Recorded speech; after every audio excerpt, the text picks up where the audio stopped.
And we are Hey, live. everybody. Yeah, Ethan Zerka here, and I'm with my business partner over here, Saqib. Saqib, can you please introduce our guest today? Yes, today we have Adam Blumberg from Interaxis joining us for crypto mining tools. Adam, please introduce yourself. Hey guys, thanks for having me on. My name's Adam Blumberg. I'm a financial planner, but a few years ago, my business partner and I got into crypto. Last year, started a company called Interaxis, where our goal is really to educate people about crypto, digital assets, decentralized finance, really to help investors, help financial advisors, really just help people understand it a little bit better. We for years, of course, have been explaining financial concepts to people, which a lot of times are very complex. And we get on the whiteboard back here. And, you know, I always say, look, if I can get someone in front of the whiteboard and I can explain it, they're probably going to get it. And so we're trying to do the same thing with crypto and digital assets and DeFi. That is really awesome, Adam. And I'm so glad to have you on our podcast because I have just a cornucopia of questions to ask you. And I guess I want to start off and kind of warm up into this.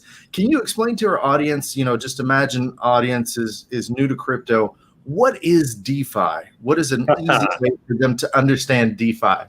Sure, I can probably knock that out in 30 seconds. That's just so easy. Okay. DeFi being decentralized finance. So if you start with the idea that Bitcoin was kind of the impetus for this, right? Bitcoin started this idea that finance doesn't have to be centralized with government and banks. It can be peer-to-peer, right? I can send you Bitcoin, you can send me Bitcoin. It doesn't have to go through a bank. It doesn't have to go through a government deciding what the value of Bitcoin is. You and I kind of make that determination of what we're trading in value. So decentralized finance has taken that several steps further to say now we can have peer-to-peer, other peer-to-peer financial transactions. So it can be not only am I sending you Bitcoin or sending you crypto and it's not going through the banks or the financial system, but now it is I can lend you money or I can borrow money from you or I can invest in your company and it doesn't have to go through the traditional financial rails, through the traditional financial system. It's decentralized in that everything, of course, is being mined on, in most cases, the Ethereum blockchain, usually mined there. But because of the way Ethereum is written, because of the smart contracts, we can create a lot more than just transacting one cryptocurrency back and forth. It can be creating a smart contract, creating a way that I can lend you money. I can put certain stipulations onto it. I can invest in your company, and my ownership is stipulated. My ownership is recorded on that blockchain. So that, in essence, is decentralized finance. It's taking this idea of peer-to-peer finance, the fact that you and I can interact, and then making that grow, making that scale upwards. So now it's just not you and me. It's you and me with a protocol in between, but that protocol isn't necessarily a company. It's not a bank. It can just be really a protocol, a series of code.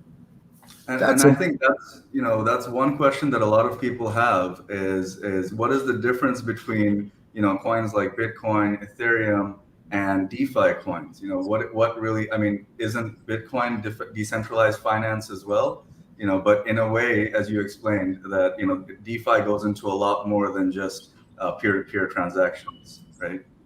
Right. So Bitcoin essentially has really become its own asset class almost. It's a store of value. It's digital gold. You can't transact a whole lot on the Bitcoin network.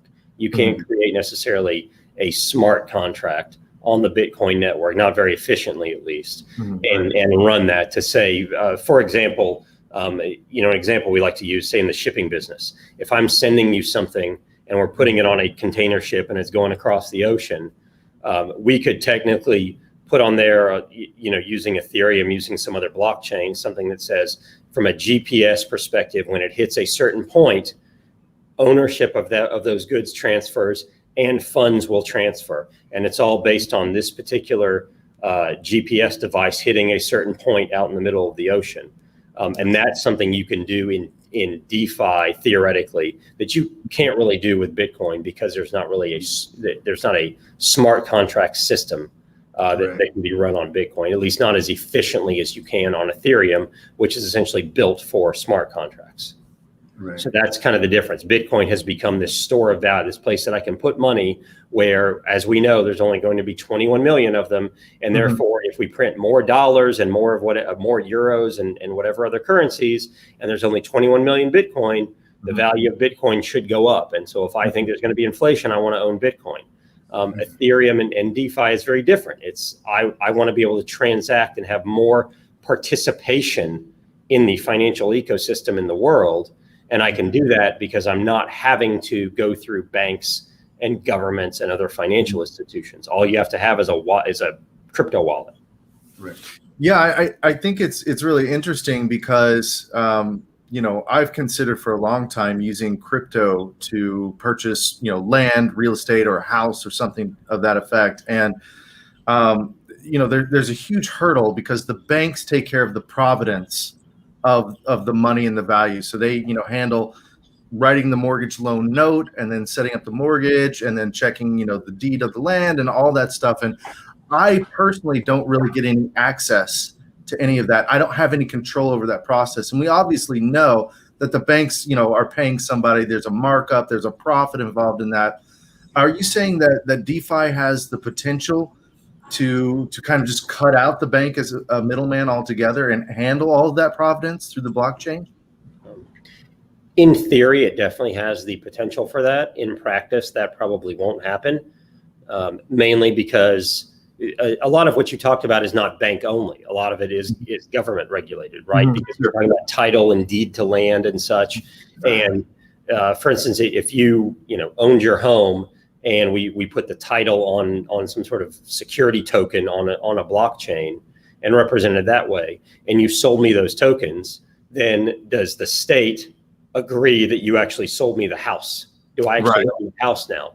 Right? I mean, there are legal issues that have to do with title and deeds and such. So that's a big part of it, is getting the government, the regulation involved. And then on the banking side, yes, there is the opportunity for DeFi to replace some of that.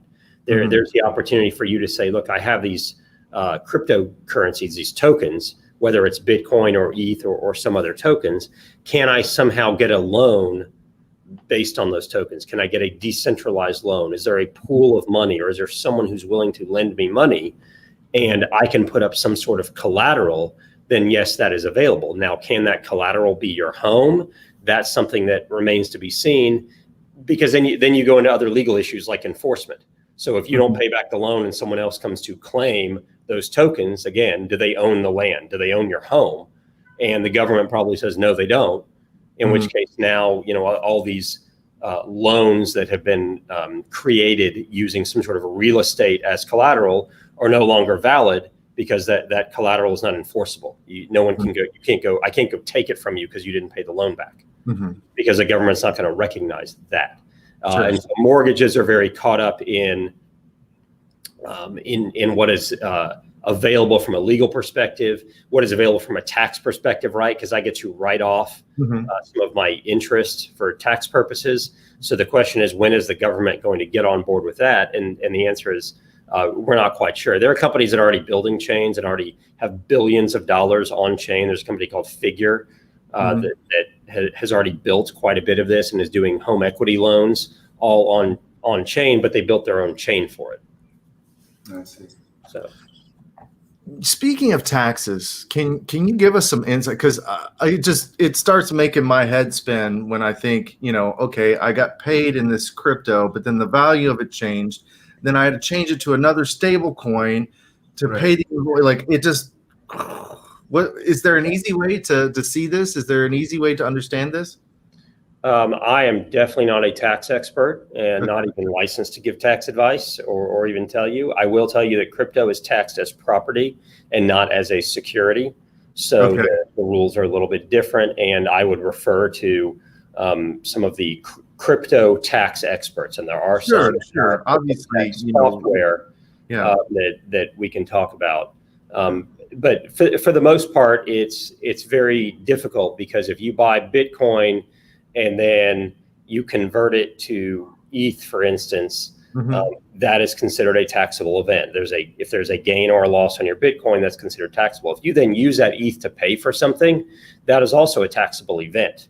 That is you selling the ETH to get some sort of goods or services in return. So technically that is also a taxable event because of how the government has decided to classify cryptocurrency. But again, I would talk to a crypto tax expert and not even remotely try to do it yourself. Can you tell us the difference, just for simplicity's sake, what the difference is between a security and property is? Just in layman's term. Really, it's the securities, and again, not being a tax expert, from a security standpoint, the government has stipulated what securities are. It's some sort of ownership of, or denotion of ownership in some sort of asset, like stock in a company or a fund, or owning shares of a private company. Even is different from owning a home or owning a car. Right? So that's the difference between property and a security. A security usually denotes my ownership in some other sort of investment, right? Some other sort of investment, which could be in an asset, but usually it's an investment in some sort of company that then invests in assets. That's usually how it works. Whereas owning property is owning real estate, or owning or owning a building, or owning a car, or something like that. That is owning property, and they're just taxed differently because for the most part, your goals in owning those are very different, and therefore the government has taxed them and classified them differently. And some of it is so that you as an investor have different incentives than you as someone who's owning and buying and selling property. Sure, that totally makes sense. Just one more question for you, and this is a personal opinion. It's not advice or anything like that. In your personal opinion, do you think crypto should be classified more as a security than a property asset that people own? Crypto in general, it's such a hard thing, right? Because I can see it both ways. I don't think it should necessarily be classified as property. There has to be some distinction, though, because I can own crypto. I can I can own it because I want it to go up in value. But then maybe I want to transact in it. Maybe I want to buy something using some sort of cryptocurrency. So how are we going to account for that? And it's just a hard delineation for the government to make. And so I know you asked for an opinion, and I can't really offer one because I don't really know what the options are, because there hasn't been a case where I could own, for instance, stock in Apple. I can't own Apple stock and pay for something with my Apple stock. Right. Cryptocurrency was initially created not to be an asset class that I hold and try and hope it goes up in value. It was created to be a currency, to be a medium of exchange.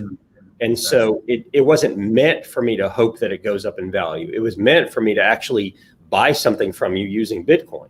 Utility. Yeah, exactly. It was meant to have a utility. And so it's really hard, I think, for the government to get their arms around and classify it and figure out the tax implications. So when you say, should it be a property or security, it really has to be its own thing now. It really has to, they really have to start from scratch and go, what is this thing and how are we going to handle taxing it? And we're probably just going to have some crypto tax experts that's all they do. Because there's no way you're going to be able to easily classify this now. Because in all honesty, like I have some crypto that I hold and hope it goes up in value. And I have some that I hold and I actually use to pay things. I pay for someone to design my website, and it's so much easier to pay them in crypto than it is to halfway around the world. Right. I don't want to have to set up a wire transfer and all that. It's so much easier to go, look, here's DAI. I paid you in DAI. Yeah. What's your wallet address? Give it to me. It'll be there in 15 minutes. Exactly. And we can both and we can both prove that it happened. And it doesn't matter if it's a Saturday or Sunday or a Friday or 2 in the morning. I can pay for it. It's instant. Well, we have a question here from Scott. He's asking, what's it like explaining crypto to other financial planners? Well, I hope that financial planners will come take our course, because we have recently launched a course helping financial advisors understand cryptocurrency. Up to this point, financial advisors, financial planners haven't been as interested in learning crypto. As you guys know, it is quite the rabbit hole to go down. I've heard many financial planners advise all of my friends and people that are very close to me against crypto. They're like, yeah, it's, it's a scam. And I'm like, you guys don't get it. Like, I'm making a living off of this. Like, it's wonderful. And it's hard because one, there hasn't been an easy way for financial advisors to make money advising on crypto to this point, right? It doesn't fit neatly in the assets under management model where I can go, I'm managing, $1 million for you, $500,000 of it is crypto, and therefore I can charge you my 1% based on that. There hasn't been an easy way to do that. So there really hasn't been an incentive for financial advisors to learn about it, because the incentive is I'm going to learn about this new asset class so that I can advise people so I can make money. But if it doesn't fit neatly in the way that you've structured your business, then how are you going to make money? And therefore, why is it worth it for me to go learn about it? In reality, also, even if I know all about it, I still wouldn't advise many of my clients to put more than 3 to 5% of their net worth into it. So how much am I going to go learn, and how much money am I going to make just having my clients put at most 5% into it? So there hasn't necessarily been the incentives until very recently, when clients have really started to ask about it. Of course, clients asked about it end of 2017, early 2018, when it was hot. And then when we had, the crypto winter, it kind of lost its cachet, right? So now that it's really back in favor, and of course, with the government issuing trillions and trillions of more dollars, and the idea that Bitcoin could be a store of value, and decentralized finance having such the summer that it had, now you have more clients asking about it. And so now you have more advisors that are willing to look at it. Plus, we have the infrastructure built around it now. So I guess the question was, how do you explain it? How have you been able to explain it to financial advisors? And the answer is, that's something we're working on. Like, it's not been easy until recently, when advisors have been really interested in it. And you really need to be interested and have a reason for learning anything before you'll go down that rabbit hole and really learn about it. So now it just takes baby steps. It takes steps of, here's what Bitcoin is. Let me explain to you what a blockchain is. And then we can go into why it might have value, and who are some of the people that think it has value and why. And then once you've understood Bitcoin and a blockchain, now you get to understand decentralized finance, because now we take it further. What does peer-to-peer mean when you're not using banks and not using government? And we have to explain all that. And it's explaining an entire new financial system, because, all of us growing up understood dollars. We understood what a dollar was, even if we didn't really understand it. At least I understood that if I had it in my bank, or if I had it in my wallet, I could go buy a burger for it, right? But having to explain Bitcoin to someone right now is really difficult. It's not an easy thing to do. Yeah. So, well, I think, what I wanted to ask is, what would you suggest, to someone that's going on, that wants to learn more about the crypto space and goes onto your site and signs up? What would you suggest to start off with? Well, if they're a financial advisor, okay, we have a free course, and we'll send you the link, and you guys can send out the link. It's a free 3-day, and it'll teach you a little bit about how Bitcoin works, and how, as a financial advisor, we look at allocating some of clients' net worth to Bitcoin, and what your role as a financial advisor might be. And then you decide if you want to go further down the rabbit hole and learn more. In addition, there are, if you're not a financial advisor, we have a YouTube channel called Interaxis, where we explain it. And again, I get on the whiteboard and just draw things out and try to explain it as simply as we can, with the idea of also trying to get you to know why it's important for you. Why is this technology important? Why is this? And it's not about trading, and it's not about trying to get Bitcoin to go to 20,000 or 50 or 100 or make price calls or something like that. It's just, here's how it works. And you get to decide for yourself where you see value in it. We also have, several others that we know of that do a great job of explaining their part of decentralized finance or digital assets or what have you. But it really takes finding some of those, really good educators, usually online. You can find some really good books, the Bitcoin Standard, and we can send some others that are really good at explaining first you have to understand money. You have to understand a little bit about banking and how money works to then be able to go into how Bitcoin works or how crypto works and why it might be different. And then you take what you guys do, which is mining, and go, okay, we're going to create it out of thin air, Right. and then and then figure out why that has value. What's the cost of mining? Because you guys, I'm sure, get the either investors or someone else that goes, oh, you have to spend so much on miners, and what is it doing to the environment to have all that energy going into Bitcoin miners or crypto miners? It's just horrible. We're trying to do something else, and you guys, I'm sure, have to explain to people the numbers behind it and go, look, it's not all that bad. There are other ways to get energy. It's not like we're we got sweatshops and we're burning coal and killing the atmosphere just in order to make me a Bitcoin, right? I mean, there's so many other ways to do it. Here we're building solar farms and we're pulling natural gas right out of the ground straight into a generator that mines Bitcoin. I mean, I'm in Texas. Like there's no place cheaper probably right now to mine Bitcoin than Texas. Right? You can go to West Texas and get cheap gas and plug it into a generator, into a container of miners, and you're mining Bitcoin for a relatively small investment. Right. So it just takes iterating through all those things that people just have to start with the basics of the technology. Just like 25 years ago, how would you explain the internet to someone? It would be really hard. And now you go, well, I don't have to explain all the inner workings of the internet. I explain that if you go to Amazon and put in your credit card and buy something, it'll be at your house in 2 days. Exactly. Yeah, I'm still amazed to this day that people utilize the internet day in and day out, very much the same way they utilize money, U.S. dollars day in and day out, but they really don't have the fundamental understanding of what's actually happening. That's the thing. The people don't know what money really is and what the difference between money and currency. But I think this is a good opportunity for people to learn, for people to become educated about it.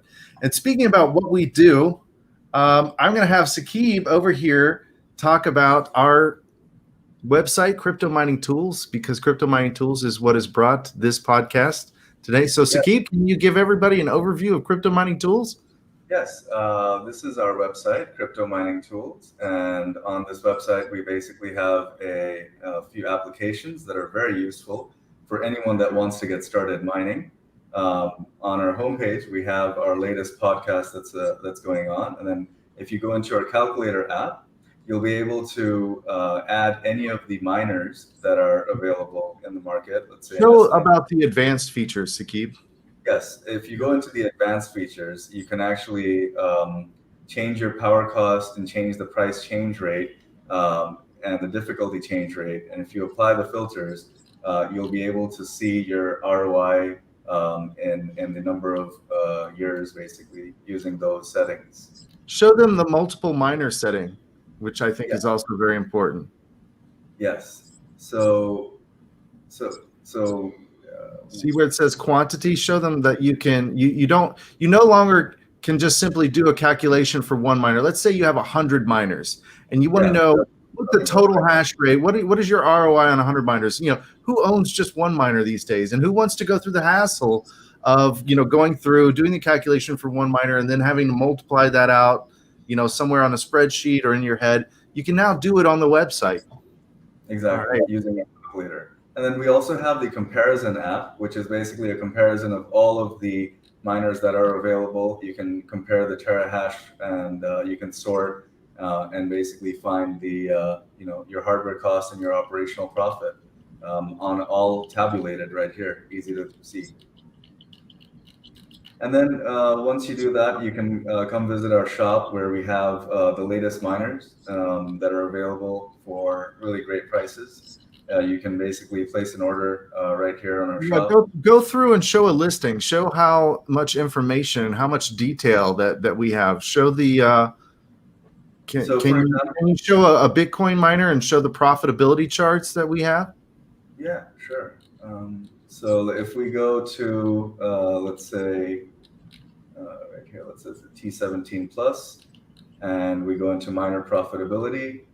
We can actually see, if you put in your hardware, your electricity cost, let's say 8 cents, and the Bitcoin price, then you can actually see the gross income on this per month, per year, and per day. And I think you have to select. Yeah, you have to select a listing first, and then you can see. You don't add it to your cart. You just select the item, and then you can see the profitability based off of the sales price of that item specifically. Let me. I know you guys are talking about your tool, but let me break in here because back in December, January, we were actually trying to find some investors to go into some mining here in Texas because, again, where else is energy cheaper in the world than Texas right now? And this was all pre-COVID, and this tool was not yet available, if I'm correct, as of January, December, January of this past year. No, it was not. It was not. The time we had to take to put together spreadsheets to get this same data was ridiculous. And so to have this tool out here for those that I'm sure are more apt to be investing in mining now, with energy costs coming down, with the price of crypto going up, with all sorts of other things going on in the world that make you want to own crypto and make this investment be worthwhile. This site is unbelievable. And I'll point out also real quickly, as long as I'm talking, for those that are interested in mining, that there is so much more infrastructure now. And when I talk about infrastructure, I talk about financial infrastructure, the ability to utilize your crypto as collateral, the ability for financial organizations to see your mining organization and to understand it enough that they will lend you money or let you use your crypto as collateral, let you do things so that you don't necessarily have to sell, because when you sell, it might be a taxable event. You want to hold it, but you might also need to pay some bills, or you might want to buy more miners. That might be in the cards there. So having a tool like this, and then adding on the financial infrastructure that's come with the growth in Bitcoin, the growth of crypto as an asset class, it's just a great time for it and a great tool. Like I said, what you're going through right now took us hours and weeks to put together less than a year ago, when we were trying to put together spreadsheets to try to get investors to come mine in Texas. We've definitely put our heart and soul in this. And I just want to explain to our audience a little bit more with clarity here. The reason why you're seeing the gross income, is 15,937, because that's based off of the entire order. So there's a minimum quantity to each listing that we have. And Saqib, if you could point out to the minimum quantity there. Yes. And based on those minimum quantities, like, for example, if you bought those 50 miners, that would be your profit for that purchase. So it's giving you a realistic projection of, again, it's saving you the time, the trouble, and the hassle of having to figure all that out manually. It's right there on the site. You can see it with you.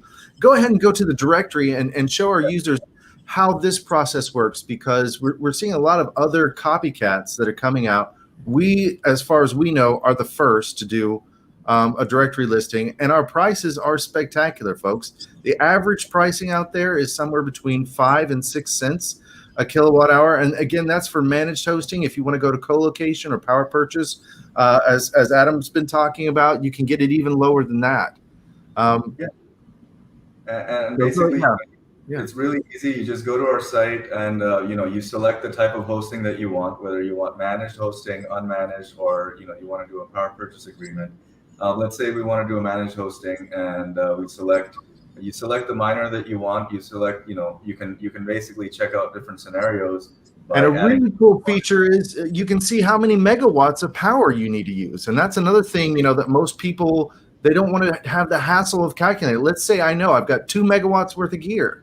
And I want to be able to get the best hosting rate for that. And most hosting quotes, most electrical quotes, they're all done in how much power do you need from them. That's how you can negotiate and leverage the best price from them. It's not saying, hey, I've got 50 of such and such miners, because then the hosting facility has to figure out, okay, what do they use? How much power are they going to need? What's the best deal I can get? Here, it's figured out already for you, and you can put in your own custom values and everything. There's nothing like this out there, guys. We've left no stone unturned to make this an easy and just convenient process to get your miners hosted, to purchase your power, to shop and understand profitability. There's nobody else doing this. I mean, there's people listing gear for sale. There's people listing, places to host, but nobody's going through these kind of efforts to just really make it easy for you to do your due diligence and make it a no-brainer. And yeah, so basically, once you select all your value, once you put in all of the details, you can it'll give you different facilities in the United States and worldwide for that you can go ahead and request quotes for at different facilities, just real time, pretty much. Yeah, and that's another thing too is, geolocation. Let's say you only want to be in North America. Well, our map makes that really simple to see where in North America we have directory listings. Let's say you only want to be in China or Russia or someplace else in the world. We do have listings globally all around the world. They're growing every day. Our database is growing every day. And, like I said, we just want to make it as easy and as convenient as possible. So yeah, over here in Europe, they have some really excellent power rates over in Europe. So you're not just limited to, one small database. You're really exposed to a global database of hosting solutions all around the world in an interactive map. And like I said, nobody else out there is doing that. But that being said, I'm going to let Saqib go ahead and close this down. Let's go back to our guest, Adam. Adam, hopefully you were impressed a little bit, maybe.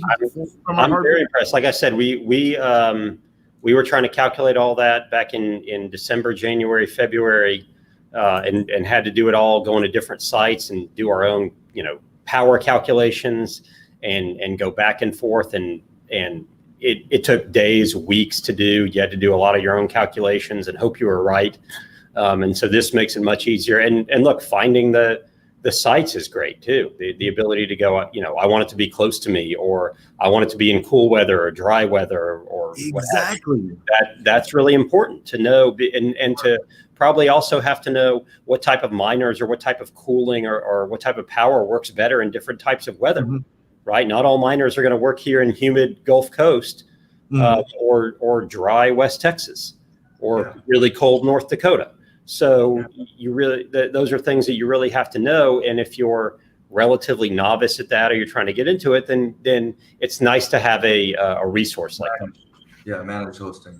Yeah, I'm really glad you pointed that out, because it's not just a simple telephone book. It really is meant to give that extra layer of information that true novices or seasoned miners alike can get, that extra layer of information that's relevant to them. And we're trying to create that standard. We're trying to elevate that to where that's what's expected from everybody. Right. And like I said, we're the first to do it. A lot of people are trying to copy us, so that must mean we're onto some good ideas. Yeah. All right, Adam, I think we have time for maybe one more question. And sure. Yeah. Let us know how to get in touch with you as well. How to let everyone get in touch with you. Saqib, okay. What is your final question, Saqib? And then I'll give my final question. Okay. Well, Adam, I think Interaxis sounds very interesting, because the number one thing that it took me a while to understand, things like inflation, and I kind of had to learn the hard way getting into crypto and going after high percentage proof of stake coins. But I think going to your site and learning that, learning those courses is very important. So what would you say, to someone that's just coming in, a novice, that needs to learn about why do they need to learn about these what money is? I think the important thing in this case is to, especially if you're a novice and you want to get into mining, you've probably heard about it because you go, man, some of these people, some of these folks I know are making ridiculous amounts of money, and I want to figure out how to do that. And I don't want to do it by investing in stocks or something like that. I want to invest in mining. And what you have to learn is how the different cryptocurrencies work first. Right. And then you're determining, okay, am I okay investing in all this equipment that produces this cryptocurrency? And then what am I going to do with it? Do I think it's going to go up in value? Because you have to know all of that, right? Mm-hmm. You have to feel like Bitcoin is going to go up in value for some reason, or at least maintain its value to be able to do your calculations and figure out if you're going to have a positive ROI. Right. Before you can go, all right, I'm willing to invest hundreds of thousands to millions of dollars potentially into crypto mining, I need to know what the ROI is. I need to have a pretty firm idea of why this might go up in value or maintain its value, or how I'm actually going to structure it like a business. Because we are way past the early days of Bitcoin mining, when it was a speculation and you could do it with one computer. And if you'd have held it since then, you'd probably be a billionaire by now. Mm-hmm. But we're way past that. It's a lot of money involved. It's a lot of expense. It's a lot of variable costs. It's a lot of sunk costs. And you have to know and understand all that. So you have to know how to run it like a business. Mm-hmm. And the first part of that is understanding the product that you're creating. And the product that you're creating is a cryptocurrency. And you have to understand how you're going to hold it, how you're going to distribute it, how you're going to sell it, what the tax implications are, what the gains implications are, and what your financing is and everything. So that's why the education is so important, because it's just like you wouldn't go start a company to manufacture shirts if you didn't understand what the market was for your shirts, and how much you could make for them, how much you could sell them for, and where there was going to be a market. It's the same thing. You have to know the product before you can go down the road of manufacturing it, which is exactly what mining is manufacturing a product. Correct.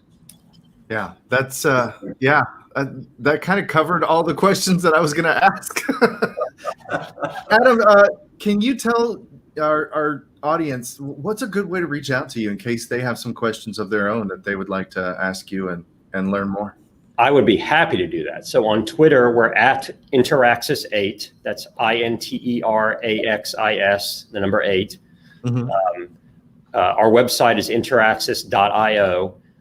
Email info@interaxis.io. Feel free to ask, reach out with any questions. If anyone's interested in mining but wants to talk about it from the financial standpoint, one, we're financial advisors, we can explain it. Mm-hmm. And two, as I mentioned, we kind of already went down this road. We didn't actually, end up buying any miners because COVID caught us, but we actually have gone down the road of going through all the numbers, and we can probably help with that.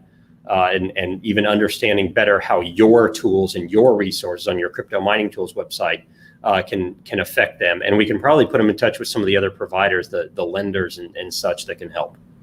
Excellent. That is awesome. That's awesome. Well, thanks for being our guest. And good luck Thanks out for there. having you guys.